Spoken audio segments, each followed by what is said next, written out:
warm welcome to the home of good news. Welcome to Stories Untold. I am Pty Ltd. Thank you for choosing us as your source of information today. Siyanda Radebe was once a sports fanatic who made a transition from sports to entertainment. But it is the reasons behind that transition that brings him to Stories Untold. Today, we spend the next half an hour with him to unpack the life-changing moment that turned his life around and the work that he does in the entertainment industry.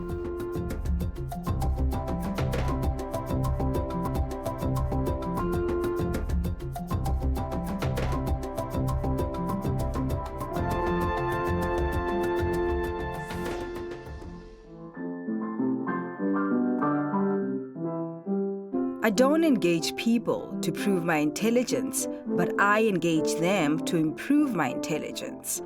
These are the words of Siyanda Radebe, commonly known as Dollar Bill, from Harrismith in KwaZulu-Natal. Siya's love and interest for music began right after he lost his sight. He learned to play musical instruments while in recovery to pass some time, but little did he know it will be the beginning of his rise to stardom. Just after accepting the odds, this is what I'm up against. This is my reality at this point. It so happened that I always wondered, I always asked my parents, why did they buy me a piano? So they bought me a piano when I was around 5. And I could play it, but I didn't take much time to just focus on it and do all of those things. But after I lost my sight, I had all the time in the world to sit at the piano and all of that. So after the time where I just decided, no, it's okay.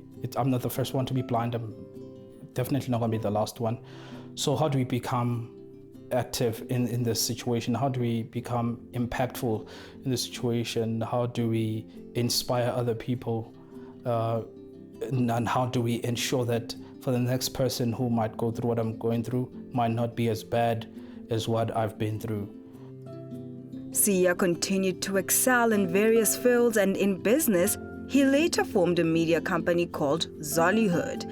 He saw how people living with disabilities struggled, and through his company, he helps them gain experience and gives them exposure into the media industry. Before I assembled that company, what I first then did, I communicated with them. I communicated to them and found out, why are you not making it in the industry? What's holding you back? And they were telling me that there is a situation whereby no matter how well they sing, they are told, how are you going to sing when you're blind? No matter how well they DJ, how are you going to DJ when you're on a wheelchair? Well, no matter how, it is always that thing, whenever when you're differently able, for you to be taken seriously, you got to do it 10 times or 100 times more than an average human being. So I said, then how about then we assemble our own platform that will be a springboard for us, where you're not going to be questioned about your condition, but it's about the arts. It's about what we can do, our abilities. That's what we focus on. The sole purpose of his company is to give back to society by assisting those living with disabilities to also get a chance to shine. Zollyhood Universe has 3 divisions. We've got Zollyhood Radio, which speaks to people who are interested and gifted in radio, and so they some of them participate as presenters on the radio station, and we thank God for this times that we're living in, because it enables us to operate from any point. This is an online radio station founded, Zollyhood Radio. And then the second division is Zollyhood Production, where we we produce like dramatization in a format of an automated drama. So that's what we then do. That's the second division. And then we also have the final one, which is our record label, to Zollyhood Music.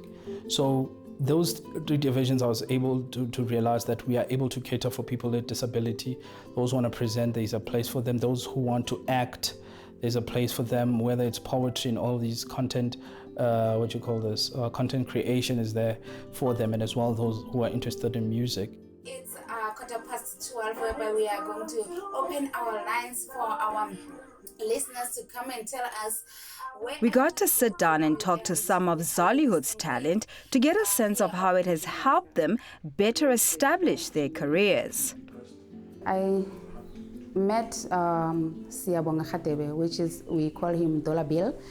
To 2015, we met at Optima College. It's a South African blind, council for the blind. Yes, we met there. And then 2018, I started the Precious Purse Girls Club. And when we launched it, he's the one who funded it.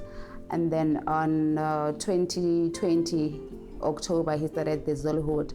And I started with the Zollyhood from the get-go, from scratch.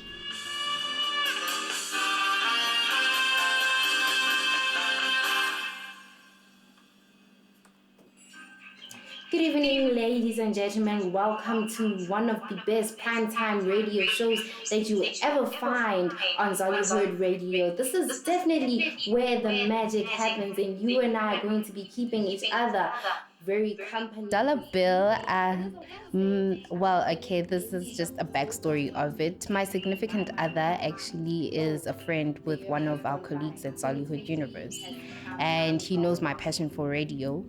And he just, linked me up with my fellow colleague, and I sent him my demos. And I remember this, it was a Saturday morning. I received a missed call from Dollar Bill, and he then told me who he was. And he was like, he's the owner and the founder of Zollyhood Universe, and he was very, very impressed with my demos. Sanbonani, Dumelang, Absheni, Molweni, Dimasiare, Khwedak, and greetings to everyone. My name is Gilebachele, aka Barbecue. Before I got into Zollyhood, I was a radio presenter at Hammanskraal, which is Moretele Community Radio, and therefore I saw it as an opportunity for me to also engage with people who are of my same type, who will understand me much better, and who also have the same dream as I do. Hence, I got into Zollyhood rather, and that's when I met Mr. Radebe. I've always wanted to be a radio broadcaster, and I feel like I found my home. I feel I am at home. I'm within, it's great to be around people who have so much talent, and for a company of this nature to be where it is right now, to let people know that even if whether you are physically impaired, whether you are visually impaired, whether you are audio impaired, it does not matter. Zollyhood is the home for you, and together we will help each other to nurture our talents and just keep flying. We really want to worry the SABC Lebona must give us chance as blind people, because we have talents. We do acting, we do radio, there's music, so we have talent and we know that we can do it. So if they can just, the South African government give us chance, like we are normal, it's just that we cannot see. Mr. Radebe is a very, very incredible person. He's one person because how feedisly that thing I'm your boss and all that. But one thing for sure, he doesn't mix business with pleasure. And then he gave me too much encouragement, because I never thought some of the things as a visually impaired person I might be able to achieve as well. He doesn't take no for an answer. He's a go-getter. He strives perfection, actually. And if something is not right, he'll tell you, no. But you are missing now, So he's an amazing person.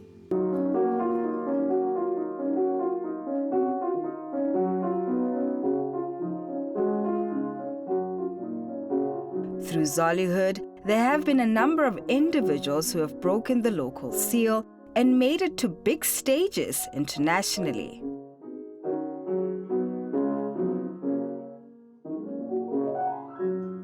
There's DJ Kabila, who's part of our music department in Zollyhood Music. It's DJ Kabila. He's on a wheelchair. This past weekend, he was at Madison Square Garden with Black Coffee. At the after party, he also took some time to play. Black Coffee called him up, and then he was also playing. So these are the things that I'm talking about. One is DJ Kabila, one of our success stories. We also got Joseph Smith through our audio dramatization. He was doing a lot of acting and all of that, so he has landed a gig on TV, but he's out in St. Lucia in the Caribbean. And then we also have a lady by Miriam Kaladimis, all the way from Nigeria. She also got an acting gig in Uganda because of the testimonies that he got out of us and the project that she's been part of. And so it's quite a lot of things. Here in South Africa, we can say that there's about 6 people we got into school this year, and we're trying to get 8 next year into school, people living with disability. When I'm talking about, I'm talking varsity, because some of them have a tremendous challenge from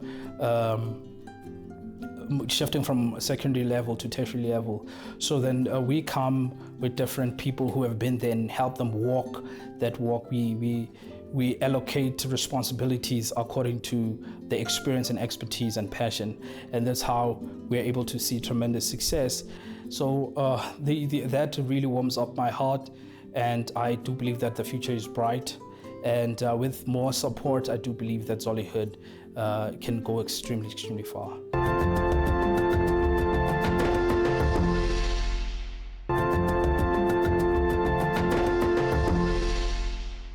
Thank you for staying with Stories Untold. Today we document the story of Siyanda Radebe, who was once an athlete, but an incident in his life changed his life forever, where he lost his vision. But that moment is what made him into the man that he is today, the man that you met a little bit earlier on the show. He does incredible work to uplift and afford people with disabilities opportunities to tell their stories from an authentic perspective. But let's rewind and find out what happened that day. When Sia was younger, he had hopes of pursuing a career in sports. He was an avid rugby player. However, that dream was short-lived. One day, during a rugby match, a group of boys from the opposing team poisoned the water whilst he was in the bathroom. There was an explosion and poisoned water got into his eyes.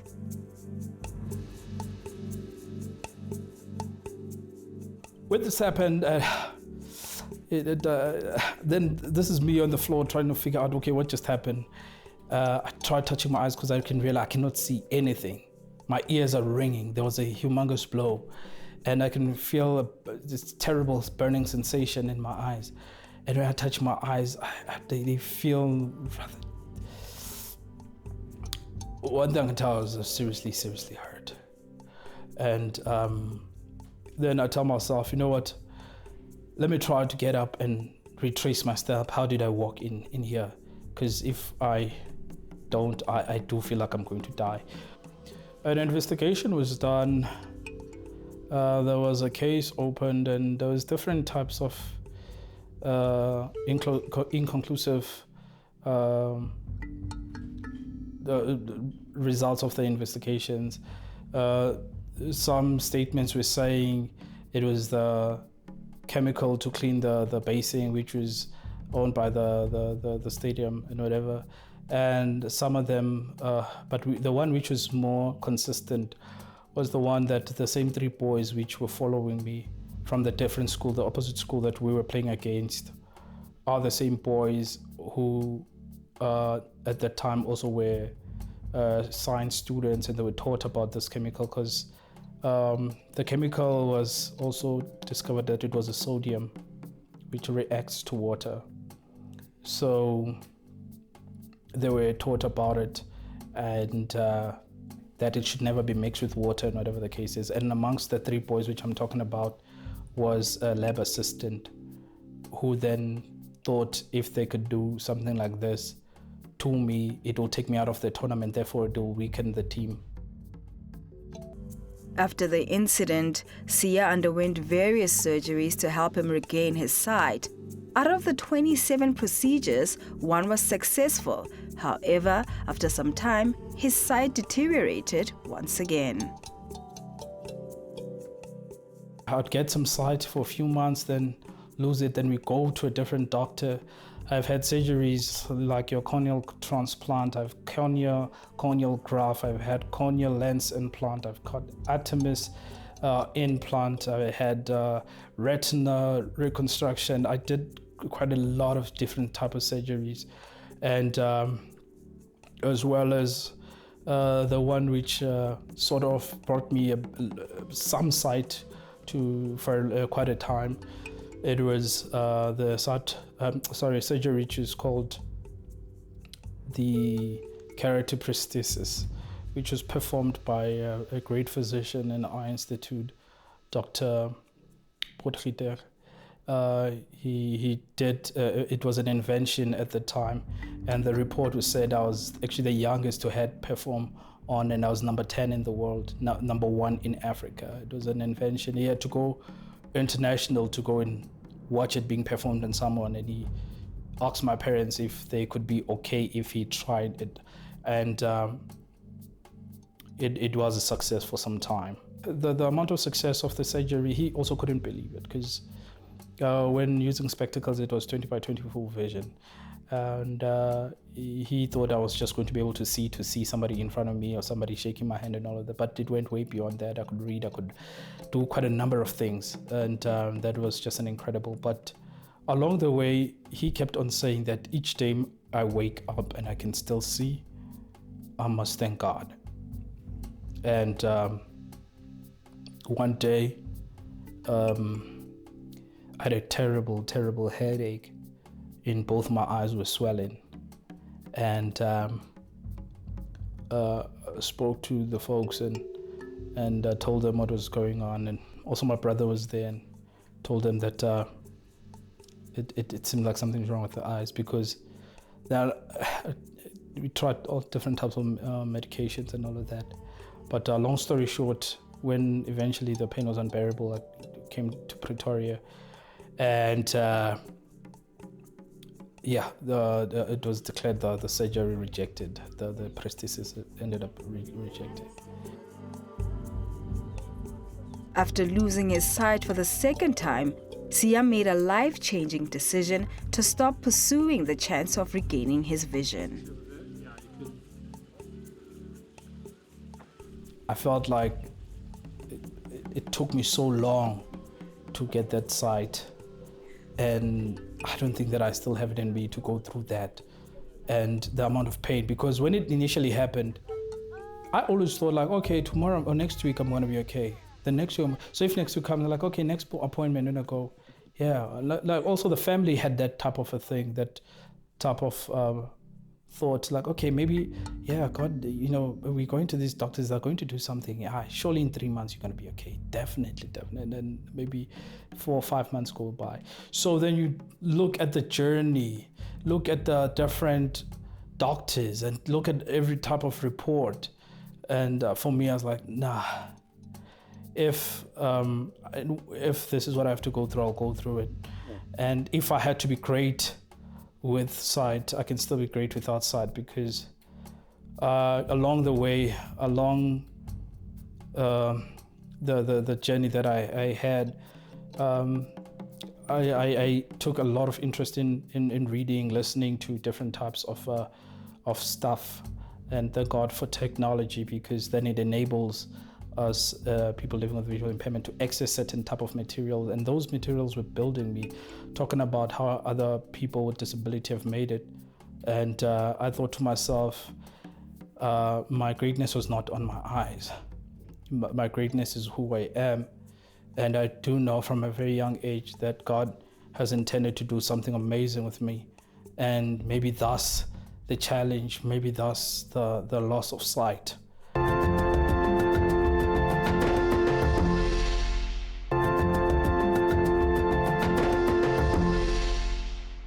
We We're nearing the end of our show today, but there's still plenty to cover as we unpack the life story of founder of Zollyhood, Siyanda Radebe. There is impact that he has done in his community, but we'd like to hear from the people that he has touched and transformed their life, how that has unfolded and what he has done in their lives, of course. Let's go straight into it.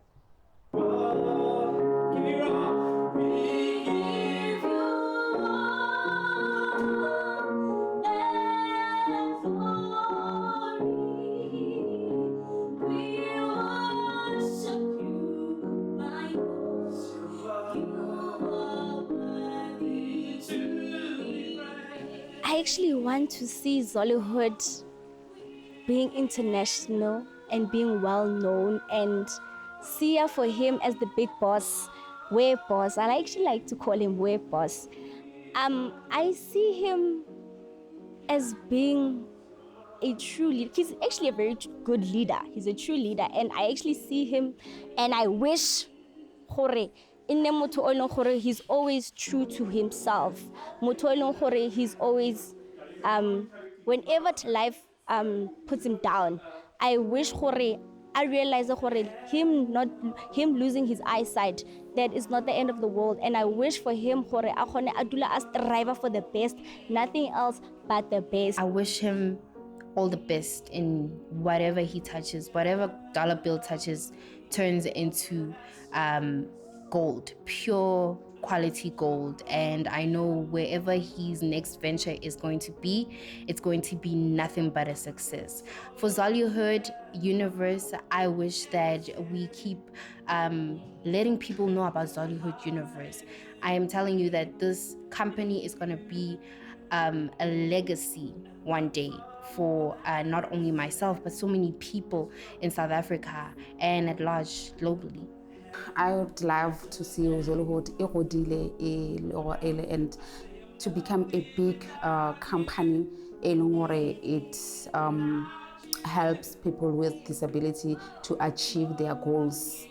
And with him, I'm just praying that God must give him heart. And I know that he do have a heart for people living with disability, but aska fela matla. It's a very good job that he's doing. I would wish that Mr. Dollar Bill, yes, Mr. Radebe, got enough support funds to keep the company going. It is not just for us who are part of Zollyhood at the moment, but for the upcoming generation. And I also wish we can all grow and stand up for ourselves, under one shadow. But I do believe that under the guidance of Mr. Radebe, we'll definitely make it.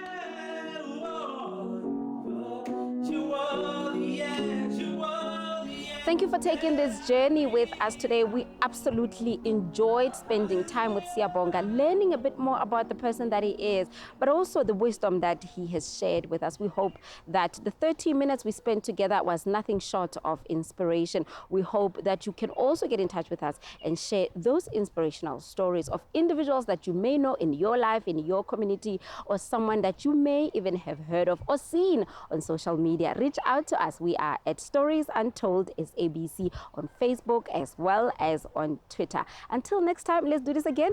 Bye.